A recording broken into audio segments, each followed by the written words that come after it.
The voice of sharing, 旅人ASEAN。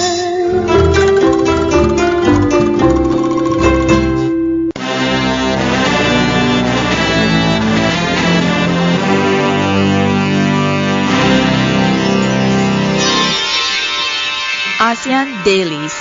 First and foremost news from Southeast Asia.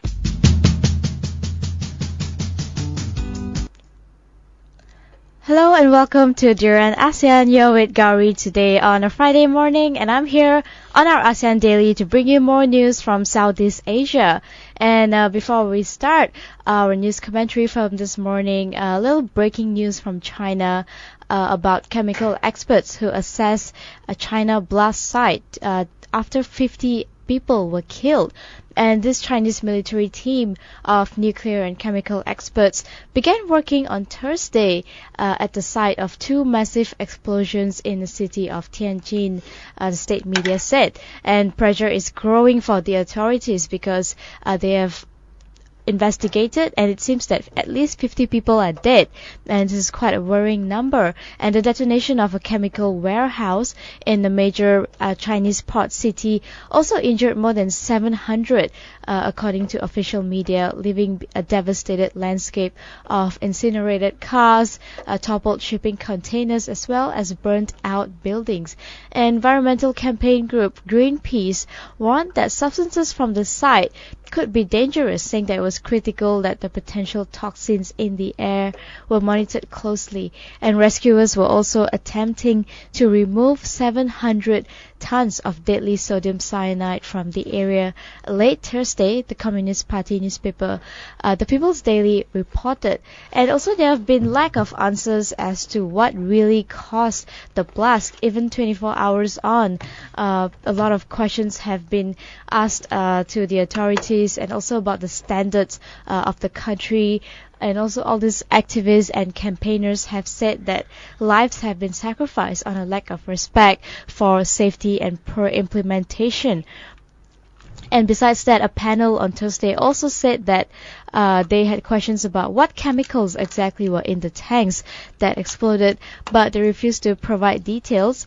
So the briefing kind of ended abruptly with the officials rushing off stage. So there's a few issues here to look at, really. One of it is, of course, the standard of safety, and also the implementation of those standards when it comes to nuclear plants or any area that has a lot of chemical or other energy involved. It's always important to observe a high level of safety, and to make sure that the implementation, that they go through with the implementation, and to supervise to make sure that everything is up to the standard, because otherwise a tragedy could burst out of nowhere and could lose up to 50 people in a blast. And another thing, of course, is about what kind of chemicals that they were using exactly at the time that the blast occurred. And it seems that before the explosion itself, a few locals saw the fire and reported it. And most of them, when they saw the shattered glass and the ground vibrating, they actually thought that it was an earthquake. And the blast site sits also on very gigantic logistic hubs, twice the size of Hong Kong, and that has also caused more casualty in that sense. And the explosion was also felt from several kilometers away. And it was also interestingly picked up by a Japanese weather satellite, and the images showed walls of flame enveloping the buildings. Of course, the investigations are still ongoing, and there's also been a similar tragedy in July early this year where 15 people were killed in a fireworks warehouse that exploded. And Tianjin is actually one of China's biggest city with a population of nearly 15 million people. So we'll wait for the investigation to find out what exactly caused the blast, because the experts have yet to figure it out. And as soon as we know the cause, of course, we will update on that. And from there, let's move on to India, who is trying to creep into the region as well, and shoring up some ties with who else but ASEAN. And they have triggered this concern by, of course, China has been expanding the tiny reefs in South China Sea, constructing military posts, including runways and bunkers. And India is also quietly but surely trying to get into the region and sort of hook up with ASEAN. And amid none of the too friendly ties between ASEAN and China due to Beijing's aggressive posturing over South China Sea, India has voiced that they do want to come in and be a part of ASEAN, especially through diplomatic relationships between Laos, Cambodia, and Indonesia next month. And this will be done with the visit of India's Vice President Hamid Ansari, who will be visiting these countries as well. And this is very interesting. Hi, this is Grace. Because a lot of, now I wouldn't say a lot, but then there are a few countries who have been showing their interest to join ASEAN. It started with, of course, with Timor-Leste, and the next one is Russia, if I'm not mistaken. And then now it's India that has been showing its own interest to join ASEAN. And I guess these countries, they see the potential when it comes to economic, because ASEAN holds more than now 600 million population, and then that goes with lots of potential and the possibility how we can, as in a whole, a 10-member nation, can expand to grow. So this showing up ties with ASEAN and showing the interest towards the ASEAN, it is very, very positive. But then again, we have our own issues when it comes to ASEAN, and also there are certain internal issues going on as well. So perhaps we need to look at all these issues first, and also even though it is a good news, but all these countries, we also need to come up with perhaps a very exact black and white and a proper system to invite and also become member of ASEAN in the future. That's right. We do have a lot of countries coming in, and it would help if we could actually have a blueprint as to how we can engage with these different countries and what exactly can we provide for them from ASEAN, and also what can they provide to us, especially with a country like India, where they also have one of the largest population in the world, and with that they have definitely have a lot of labor that they can provide to the infrastructure building of ASEAN, for example, also in other sectors, because India is also known for being the experts when it comes to IT and computer science. So perhaps ASEAN can also look at how we can tap into these sectors and get India to benefit ASEAN. And apart from that, of course, China is also one of our biggest economic benefactor. Sure. They've provided lots of fundings, lots of upcoming projects, including the Silk Road, which we have been talking about as well, where they are coming up with a pan-Asian railway that will connect almost all of Asia, all the way from China down to Singapore. And this seems that it of course, like you mentioned, it is a very it looks like a positive thing, but it has to be done in a proper manner, especially when it comes to big countries like India and China with very large populations. And we want to know how exactly can we get the people from China or India to come in and see how they can contribute to our economy here as well. And moving on to Vietnam, where they are looking at something that is also equally important but doesn't get mentioned enough, which is about the healthcare in the country. And it seems that the development of and manufacturing of advanced medical solution for domestic use and export will gather pace. And this is according to a research done by Frost and Sullivan. And then this healthcare market in Vietnam, when you think about it, let's see how efficient they are and how can they actually provide all this equipment or facilities even to patients and the public. It is poised to become a significant medical hub in the Asia-Pacific region as the government carefully opens its arm to foreign assistance as well. And of course, with the state-owned generic drug manufacturers undergoing privatizations or launching these initial public offerings, or it's called IPOs, the country will soon be centralized spot for generic pharmaceutical manufacturing, which is very, very good news, because when it comes to Southeast Asia, how many people out there do trust the facilities and also how perhaps the medical services that that are provided by the government. I mean, no matter whether the private hospitals are expensive or not, but people still go to private sectors rather than public government hospitals. But then having this healthcare market in Vietnam will definitely grow the potential, as well as perhaps increase the quality of the medical services. And of course, the Vietnam healthcare outlook, of course, from the analysis from the First and Sullivan, finds the market expansion stood at the US dollar, which is $12.90 billion in 2014, and estimates it is to reach about $27.48 billion in 2020, and that's more than twice of the amount already at a compound annual growth rate of 13.4%. Right, and I think you asked a very good question just now when you said how much exactly do people trust the medical services provided by the government, because we do know that of course when you go to a government hospital or a clinic, it's definitely cheaper as well, but then there's all the waiting that you have to do because obviously it's crowded. A lot of people who cannot afford to get exclusive treatment as well, most of them would just resort to public or government hospitals because they also think that the doctors are the same anyway. They have the same skills, the same expertise, the same specialist.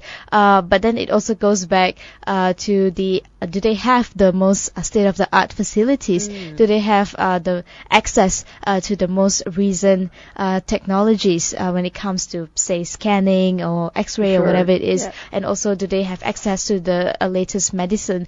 So to see Vietnam actually increasing their investment in healthcare from what you mentioned just now, from 12 billion to 27 billion, definitely something that is necessary for every country as well to step up on their budget for healthcare, because there's something that you cannot run away from. I mean, health comes down to being the most important thing in your life, and nobody wants to compromise when it comes to healthcare.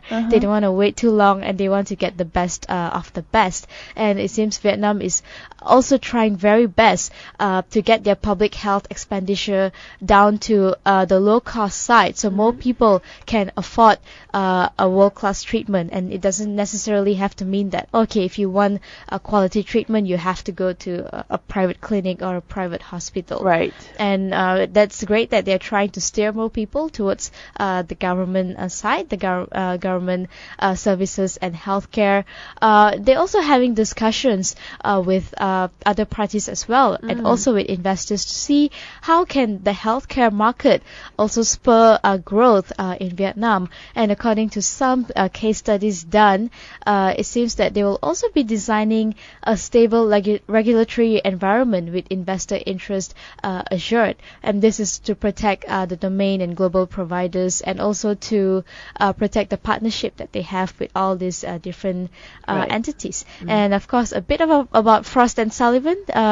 They have been working in collaboration with clients to leverage visionary innovation that addresses global challenges and related growth opportunities that will make or break today's market participants. And for about 50 years, they have been developing growth strategies, not only for countries, for public sectors, but also for emerging businesses and investment communities in whichever client that needs their services.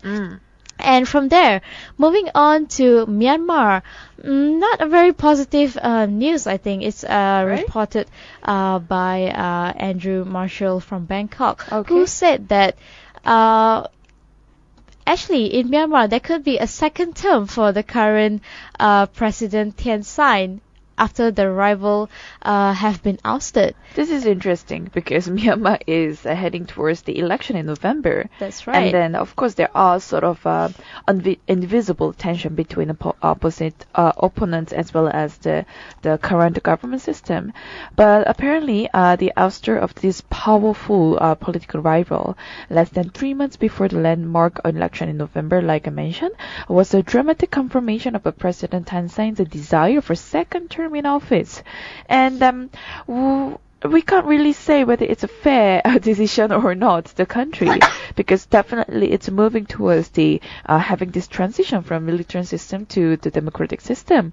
And Seo Man was removed as chairman of the ruling Union Solitary and also Development Party, which is also called USDP. And that was just yesterday after security forces surrounded its headquarters in the capital. And both Seo Man, long considered a presidential front runner, and the USDP Secretary General were replaced by Tanzania's allies. And it looks like Myanmar has a little bit of the reshuffling process going on as well. And like we have been mentioned before, again and again, I hope that this doesn't become a culture of Southeast Asia, just having the reshuffling and just handpicking all these members by this absolute power.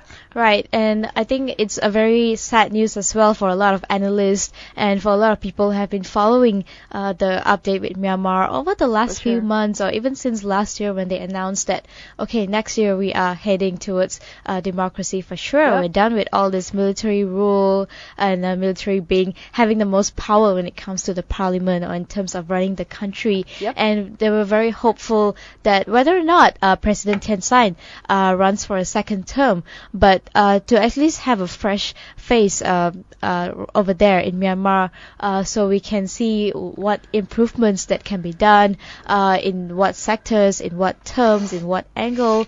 But of course, a few days ago there was news that even within the UNDP itself, led by Aung San Suu Kyi, they had some internal struggle where they had to fire a few people, and now it seems that the main rival does not really pose a threat for Thein Sein anymore.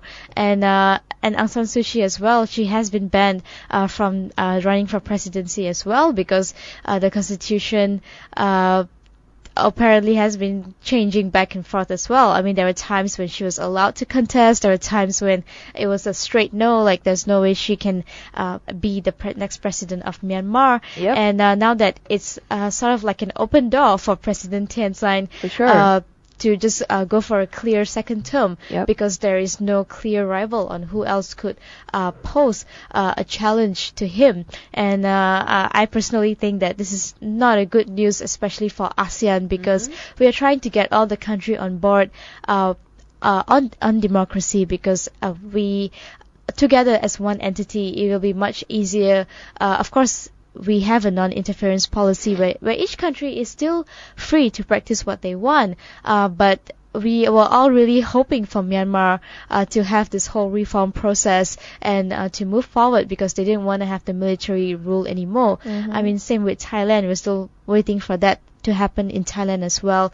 People in Thailand are also getting restless, trying to hit for a democratic government, but I guess at the end of the day, it all goes back to the politicians as well, who the people were quite hopeful for, like, okay, maybe this opposition party will pose some challenge and maybe we will see a change, but they themselves couldn't resolve the differences in them, and that could possibly change the entire landscape That's of the thing. Myanmar politics now.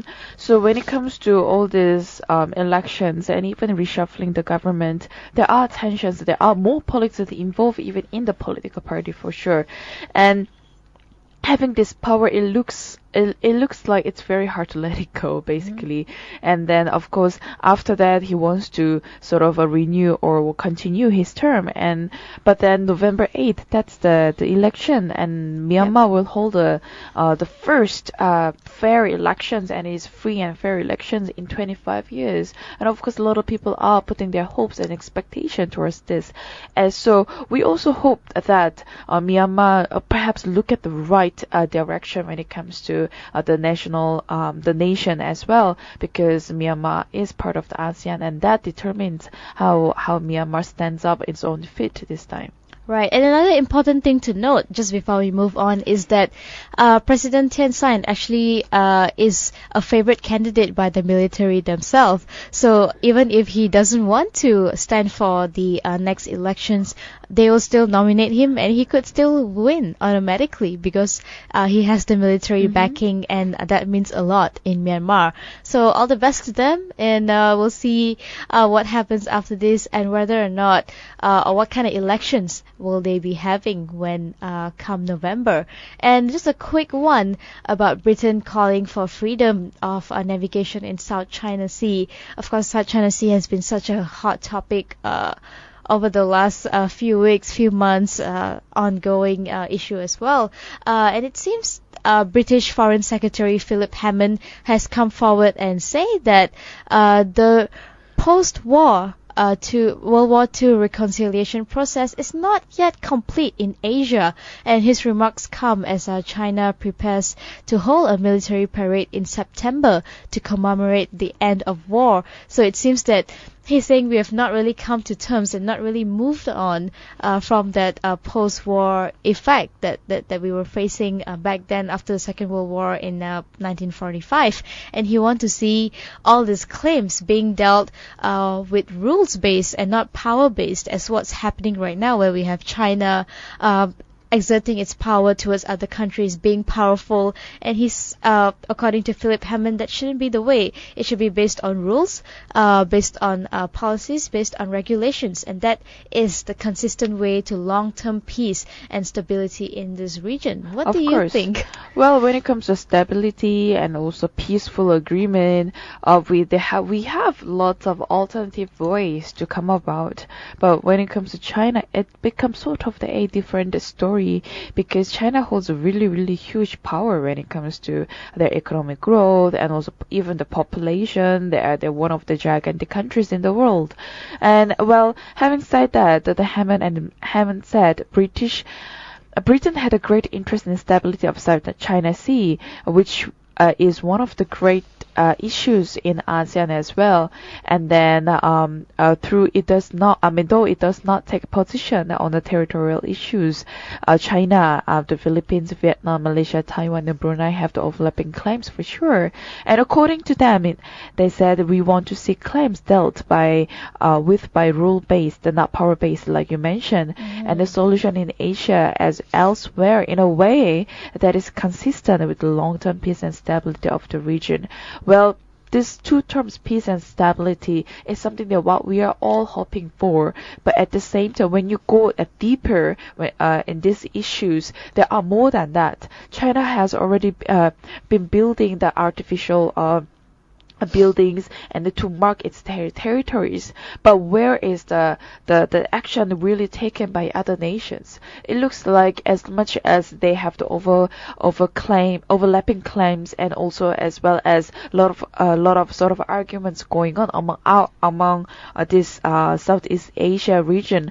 But where is the responsibility from coming from the Southeast Asia apart from China? I mean, China has been very aggressive, having the militants and also perhaps having this freedom of navigation over fights. But where is the proper sort of conversation between Southeast Asia and China? Right, and I think Britain also feels like they have a say in this, because they, of course, had a huge colonization back then, before the war itself, and they are known for their democracy, constitutional democratic parliament in the country, and that's why Richard Hammond has also said that he is not a big fan of, not just the whole of Britain is not huge fans of military parades, showing off new, shiny, aggressive equipment that only exerts power, like what we were mentioning earlier, and that is not a very healthy relationship to have when you're just intimidating each other to show off who's more powerful and who's more capable. The best way should be all the countries, including China, as the big brother, we call it, supporting each other and to help to bring out the best in each other's country. But that's not the case, of course. We don't know if China is ever going to change its approach when it comes to handling this issue. So we'll have to wait and see if Philip Hammond's words have any effect on the Chinese. So we are going to take a quick break. When we come back, we'll move on to the economic side of Southeast Asia. Sure.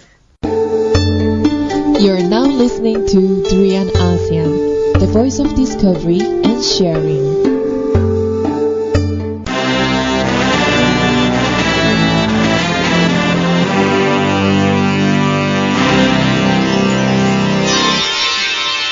ASEAN Dailies, First and the foremost news from Southeast Asia.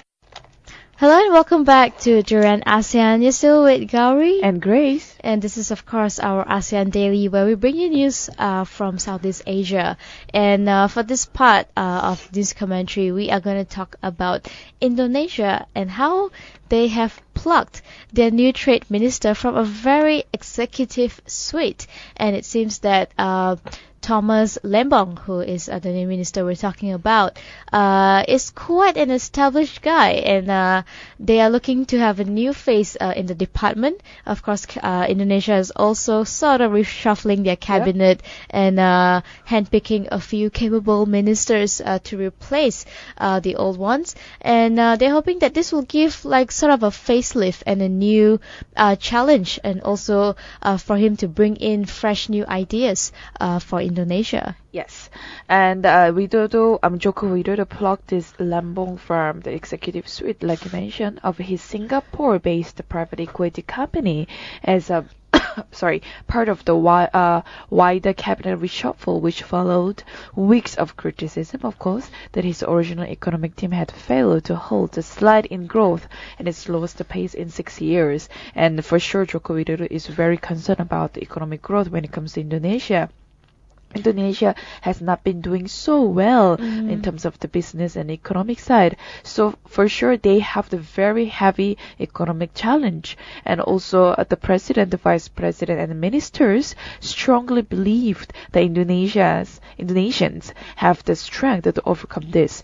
But it's a question of utilizing the resources. Indonesia is also holds quite a huge population in the nation, and when it comes to economic challenge, of course, the urban area and suburban areas, they need to have the sort of a balance growth when it comes to economy, and then they also have a few resources when it comes to business sectors. But then how they can utilize these resources, like I mentioned, is another question here. And Lembong is actually quite an established person as well. He has worked at the Deutsche Bank and Morgan Stanley before co-founding the Kuvat Management private equity firm that specializes in growth capital buyouts, particularly in Indonesia, Malaysia, and Singapore. And I think this is the way it should be when you're picking someone to be a part of the ministry in the country. Always look at their track record, where are they from, and what have they accomplished so far, what is the specialization, and of course things work sort of differently in Malaysia, but I think Indonesia is actually doing this the right way. And also the introduction of market-friendly Lembong in the trade ministry is also a positive boost for the entire country, and also to energize the country's exports. Like you were mentioning, they've been quite slow in the last 6 years, and having Lembong to come in also will help to boost Indonesia's reputation, and also they can probably get back up there and also convince investors to come in and start investing in Indonesia. And For also sure. I think Lembong is seen as a very positive sign, and also a very a key figure when it comes to the infrastructure financing, state enterprises, and a few other things related to his portfolio. You mentioned a very good point there. Infrastructure is one of the key factors when it comes to developed nation. And Indonesia is very well known for having poor infrastructure. So once the nation focuses on certain weaknesses when it comes to development, and then of course I'm talking about infrastructure, then definitely the nation will have the potential to grow, and a lot more the foreign investor as well as locally they will help the whole sectors to grow together.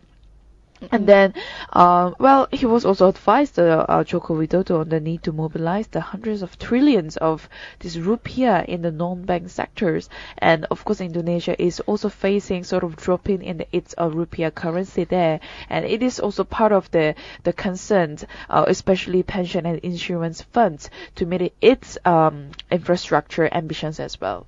And Lembong is also apparently very experienced with government institutions from his time, because he has also worked with the Indonesian Bank Restructuring Agency, where he actually helped to revive the whole banking sector after the 1998 Asian financial collapse. Yep. And apart from that, he's also known as a first-rate communicator, and his experience will probably make him an excellent intermediary between Indonesia and its international trade partners. It seems like it's all praise for this Lembong guy, and there's a lot of Exactly. if I can just relate it back to football, when a football club buys a new player and everyone's like, oh yeah, he's the best, he's done this, he's done that and all, but whether or not he can bring all that to the new club, that's a different issue altogether. And I think for it's the same case here. We will see if Lembong can actually use all his past experiences Yep. and give a facelift to Indonesia and sort of boost the economy in a more positive way, because since they have been lagging in the last 6 years. And we will take another short break. When we come back, we will move on to the socio-cultural side of Southeast Asia. Sure.